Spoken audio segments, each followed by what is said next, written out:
भागवत महात्म्य श्लोकार्धम श्लोकपादं वा चार्ज नहीं तो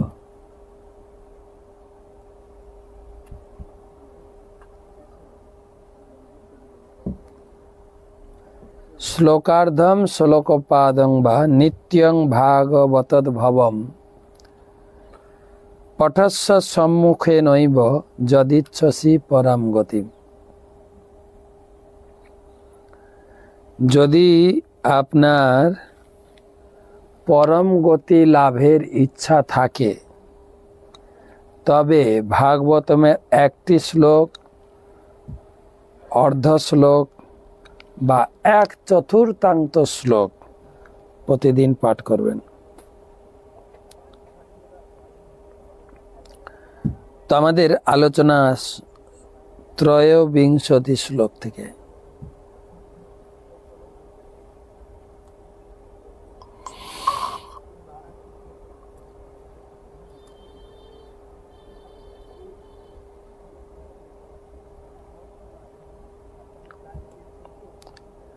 अर्थेन्द्रिया राम सगोष्ठ तृष्णया तत्सम्मतानाम् अपरिग्रहेण च विव्यक्तरुच्या परितोष आत्मनि बिना हरेर्गुण पीयूषपानात्। अर्थेन्द्रिया राम सगोष्ठ तृष्णया तत्सम्मतनाम परिग्रहेण च विविक्तरुच्या परितोष आत्मनि बिना हरेर्गुण पीयूषपानात्। पारमार्थिक जीवने उन्नति साधन करते होले इंद्रतृप्ति परायण अर्थलोभ व्यक्तिदेर संग परित्याग करते हैं। केवल सेई प्रकार व्यक्तिकेई नय, एमनकि जारा तादेर संगे संग करे तादेर संग परित्याग करते हैं। मानुषेर जीवन के एमन भावे गड़े तोला उचित जाते भगवान श्री हरिर महिमा रूप अमृत पान ना करे से शांतिते थाकते पारे ना। एई भावे इंद्रिय सुख भोगेर प्रति विरक्त हये पारमार्थिक उन्नति साधन करा जाए।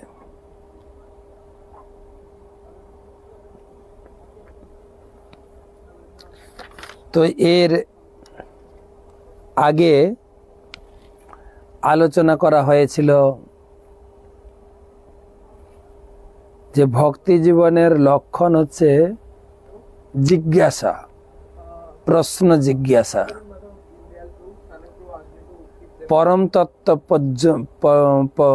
परम तत्व सम्पर्के जानार अनुसंधिता आलोचना हयेछे। एखन अर्थेन्द्रिय रामा सघोष्ठ तृष्णया यदि भगवान के भजना करते हैं, भगवान के लाभ करते हैं, ताहले जड़ जागतिक तृष्णा थेके धीरे धीरे मुक्त होते हैं। अर्थेन्द्रिय धन सम्पद इंद्रिय सगोष्ठी माने हच्छे परिवार परिजन, तृष्णया ये समस्त तृष्णा धीरे धीरे तत्सम्मताम अतृष्णया एर थेके मुक्त होते हबे। भगवानेर प्रति आसक्ति बाड़ाते गेले बैषयिक विषयेर प्रति एकटु निरासक्ति करते हबे, ताहले बैलेंस हबे, नाले कि करे हबे। आमी कि सेई तृष्णा थेके मुक्त होते पारछि?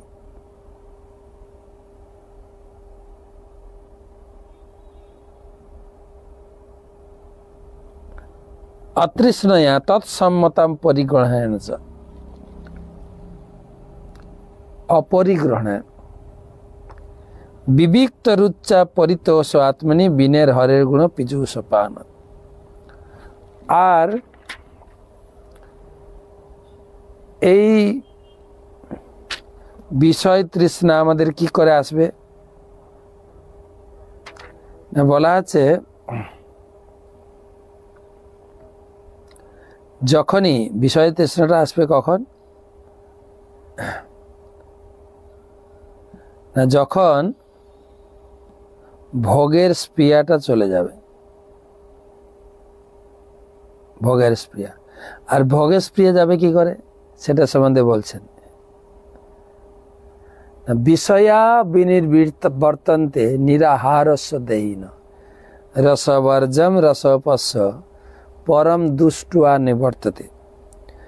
নিয়মতে যদি তুমি ভগবানের কথা শোনো, ভগবানকে ভক্তি করো, তাহলে ধীরে ধীরে বিষয় তৃষ্ণা থেকে তুমি মুক্ত হতে পারবে। বিষয় তৃষ্ণা থেকে।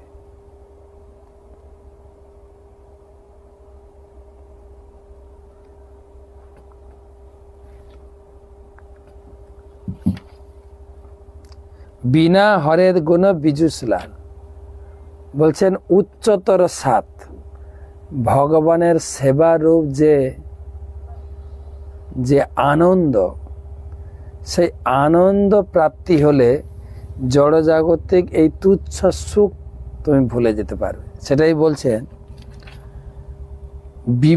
বিবিক্ত রুচ্চা পরিতোষ আত্মনি, বিষয় ত্যাগ করতে হবে এবং বিষয়ীর সঙ্গ বা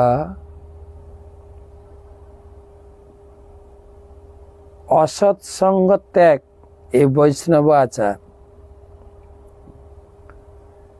কৃষ্ণ অভক্ত আরেক। তা আমাদের সঙ্গ ভালো করতে হবে, কিন্তু ভালো সঙ্গ না হলে আমরা এই ভক্তি পথে এগোতে পারবো না। সঙ্গ, সেজন্য রূপ গোস্বামীপাদ উপদেশামৃতে বারবার কথা বলেছেন, জনসঙ্গশ্চ লৌলঞ্চ ষাড়বি ভক্তি প্রসিদ্ধতি ষাড়বি ভক্তি বিনশ্যতি। জনসঙ্গ, দেখুন পুলিশ হতে গেলে পুলিশের সঙ্গ করতে হবে। এমনকি আপনি যদি ডাক্তারি হতে চান, কেবল পরীক্ষায় ডাক্তারি পাস করলে আপনি ডাক্তারি হতে পারবেন না। 2 বছর ডাক্তারের সঙ্গে ঘুরতে হবে, ডাক্তারের সঙ্গে ব্যাগ নিয়ে ঘুরতে হবে ডাক্তারের পিছু পিছু, তবে আমি ডাক্তার হতে পারব।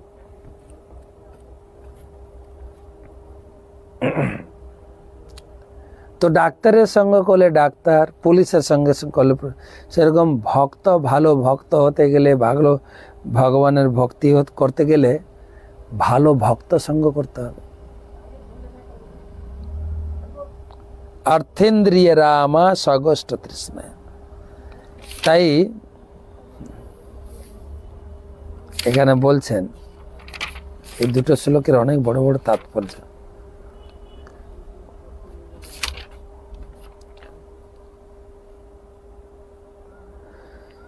জড়জগতে সকলেই ধন সম্পদ ও ইন্দ্র তৃপ্তির প্রতি আসক্ত। তাদের একমাত্র লক্ষ্য হচ্ছে যথাসম্ভব ধন উপার্জন করা এবং ইন্দ্র তৃপ্তি সাধনে তা ব্যয় করা। শিল সুখদেব গোস্বামী তাই বিষয়াসক্ত ব্যক্তিদের কার্যকলাপ বর্ণনা করে বলেছেন, নিদ্রয়া হ্রিয়তে নাক্তং ব্যবায়েন চ বাবয় দিবা চ অর্থয়া রাজন কুটুম্ব ভরণেন বা। বিষয়াসক্ত ব্যক্তিরা কি করে, এটি হচ্ছে তার উদাহরণ। রাত্রিবেলায় 6 ঘন্টার বেশি ঘুমিয়ে অথবা মৈথুন ক্রিয়া করে তারা সময়ের অপচয় করে, এটি হচ্ছে তাদের রাতের কর্ম।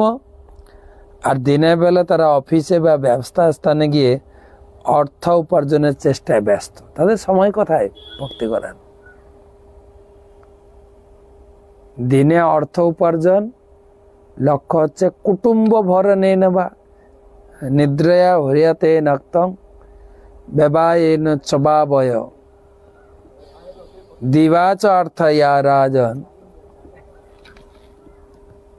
কুটুম্ব ভরণে নবা। দিনের বেলা কুটুম্ব ভরণ আর অফিস ডিউটি বা দোকানের ডিউটি, আর রাত্রে সেক্স লাইফ আর ঘুমানো, এই কটা কাজ করে কাটে। তাদের সঙ্গ থেকে দূরে থাকতে হবে। এই প্রকার ব্যক্তিরা কখনো জীবনের মাহাত্ম্য খুঁজতে চেষ্টা করে না। ভগবানকে, জীবাত্মা কি, ভগবানের সঙ্গে জীবের সম্পর্ক কি ইত্যাদি সম্বন্ধে তারা কখনো ভেবে দেখে না। বর্তমান অবস্থায় এত অবনতি হয়েছে যে যাদের ধার্মিক বলে মনে করা হয় তারাও কেবল ইন্দ্র তৃপ্তি সাধনে ব্যস্ত। যাদেরকে মহাত্মা বলা হয়, সাধু মহারাজ বলা হয়, তারাও বর্তমান অবস্থায় এতই অবনতি হয়েছে যে যাদের ধার্মিক বলে মনে করা হয় তারাও কেবল ইন্দ্রতৃপ্তি সাধনে ব্যস্ত। এই কলিযুগে বিষয়াসক্ত ব্যক্তিদের সংখ্যা অন্যান্য যুগের থেকে অনেক বেশি। তাই যারা ভগবত ধামে ফিরে যেতে আগ্রহী তাদের কর্তব্য হচ্ছে আত্মতত্ত্ববেত্তা মহাপুরুষদের সেবা করা। সেই সঙ্গে ধন উপার্জন হচ্ছে আত্মতত্ত্ববেত্তা ধন উপার্জন ও ইন্দ্র তৃপ্তি যাদের একমাত্র লক্ষ্য, তাদের সঙ্গ পরিত্যাগ করে। এদের সঙ্গে থাকলে ইন্দ্র তৃপ্তিতে আসক্ত হয়ে যাবে। যেরকম নিজের একটা প্র্যাকটিক্যাল উদাহরণ আপনাদের সঙ্গে শেয়ার করি। আমি তত লেকচার দিচ্ছি, আপনারা শুনছেন, ভক্তি করার জন্য আপনাদের অনুরোধ করছি, জপ করুন, গীতা পড়ুন, ভাগবত পড়ুন, একাদশী ব্রত পালন করুন। কোনো কিছু জীবনের সুবিধা অসুবিধা ভগবানের সামনে গিয়ে বলুন। আমি এক ধরনের ভক্তি শিখাচ্ছি আপনাদের, এবং আপনারা অনেকেই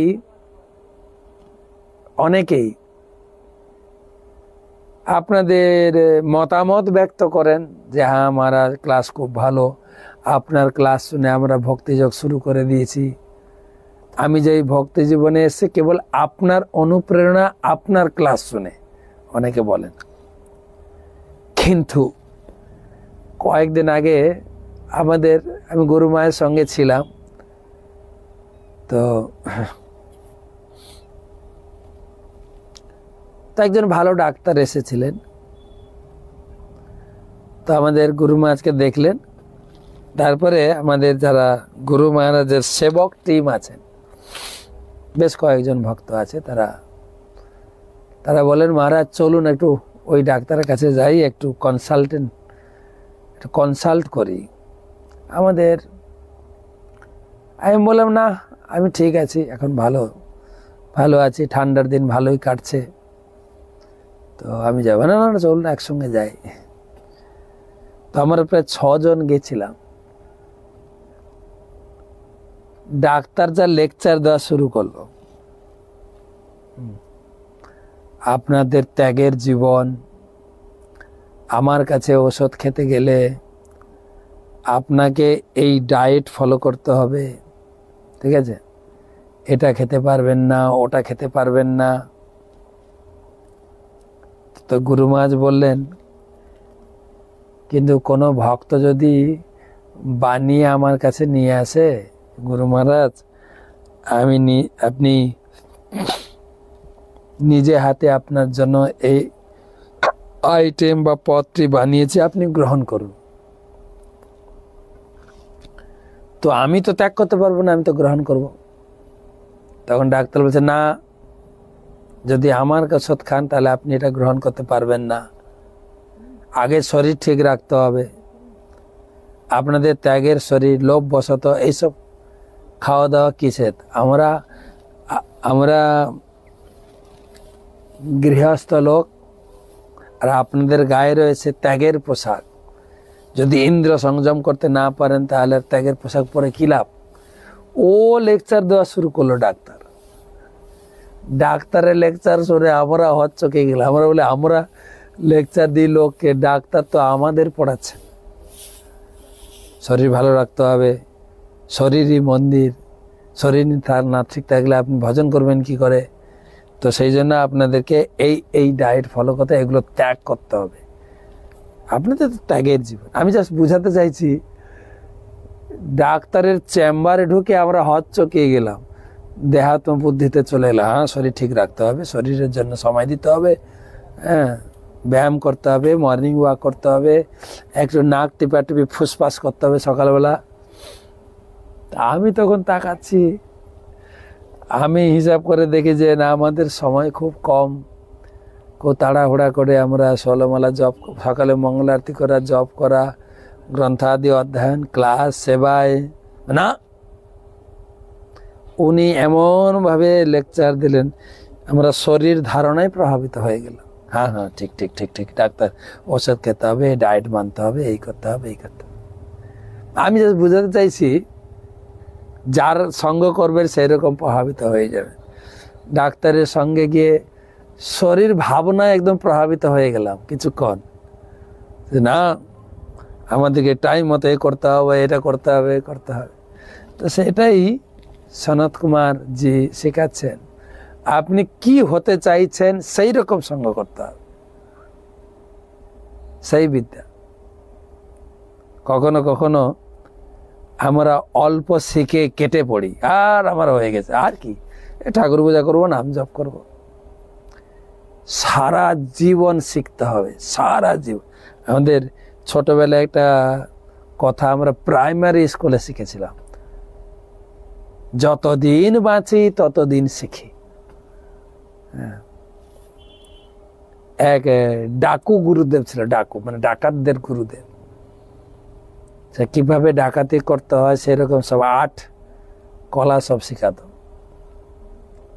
তো কিছুদিন শেখানোর পরে ডাকাতের কিছু একটা দল, ওরা আর আসছে না। গুরুদেব চিন্তা করলেন কি ব্যাপার, ওরা তো নিয়মিত আমার কাছে সেমিনার করতো, ক্লাস করতো, এখন আর আসছে না কেন? খোঁজ নিন, দেখা গেলো ওরা নিজেরা ডাকাত হয়ে গেছে, আর শেখার দরকার নেই। তখন গুরুদেব তাদের ডাকলেন, এই তোমরা আমার কাছে আসো, আসো।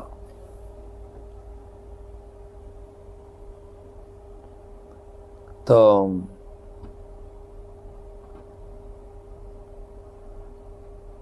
ডাকাত ডেকেছেন, বলছি তোমরা আসছো না কেন এখন? বলছে আমাদের তো শিক্ষা হয়ে গেছে। বল ঠিক আছে, আমি পরীক্ষা নেবো তোমাদের। কালকে যাবে, ওই গ্রামে একটা শ্রাদ্ধ বাড়ি আছে, সেই শ্রাদ্ধ বাড়িতে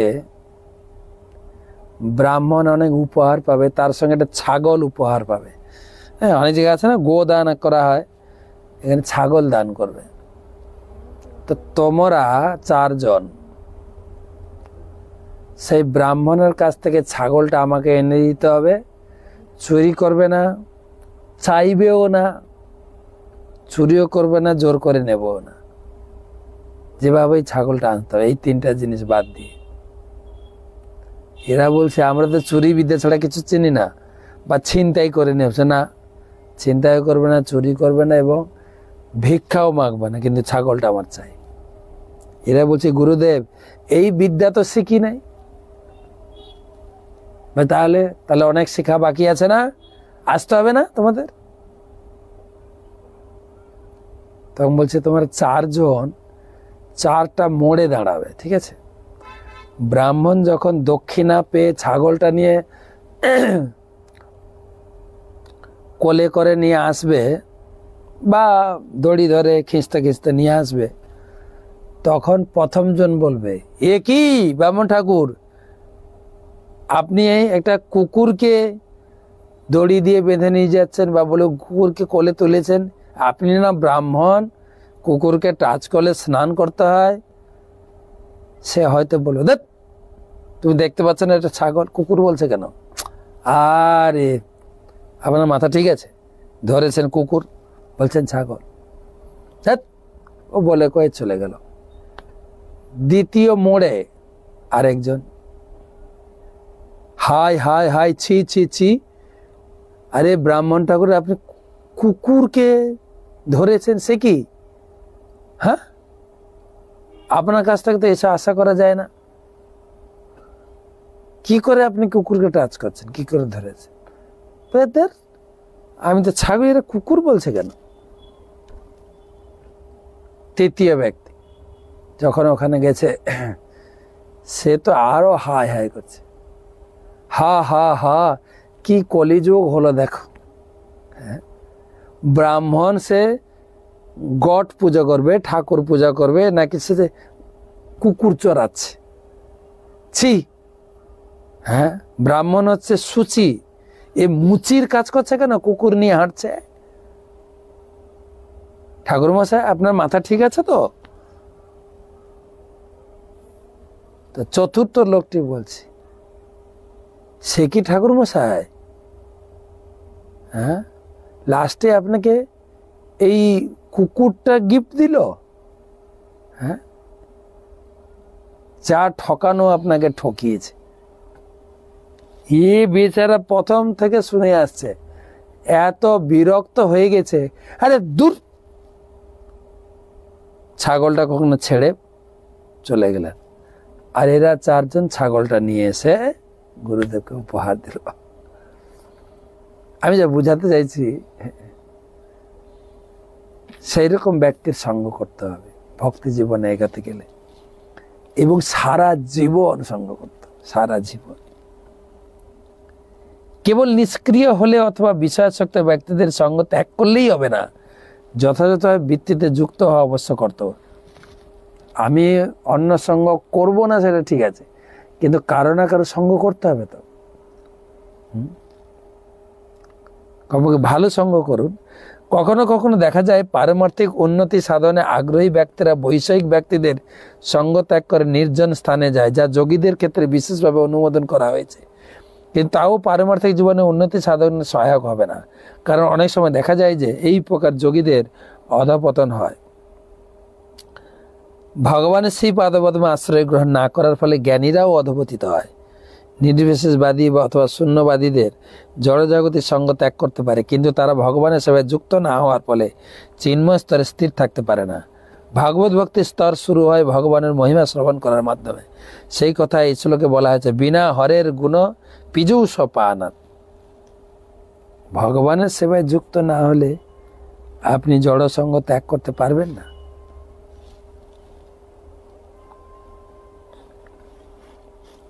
ভগবানের